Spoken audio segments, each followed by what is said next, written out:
একটা প্রশ্ন করি বন্ধুরা, এই সাদা কাগজটাতে কি একটা সুন্দর গ্রামের ছবি আঁকা যাচ্ছে পারে? চলো দেখা লই। আজ থেকে শুরু হইলো আমার 365 দিনের 10K ফলোয়ার্স চ্যালেঞ্জ। রোজ একটা নতুন ড্রয়িং আনো, আর লক্ষ্য 365 দিনের মধ্যে 10,000 ফলোয়ার্স।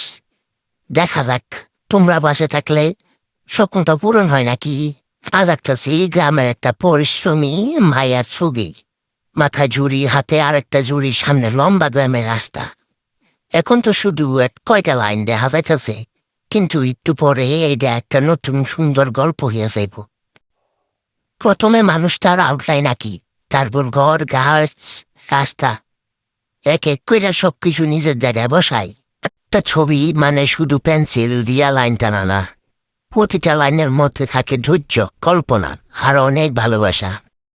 এখন তোমরার জন্য একটা ছোট চ্যালেঞ্জ। রং করার আগে কত এই শাড়িটার রং কি দিম, গোলাপি, নীল, তা অন্য কিছু?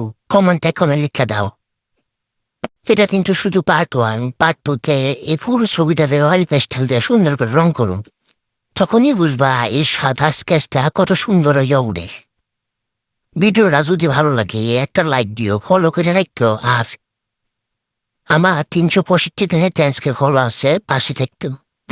চলো একসাথে 10,000 ফলোয়ার স্বপ্নটা পূরণ করি। দেখা হয়ে যাচ্ছে পরের ভিডিওতে।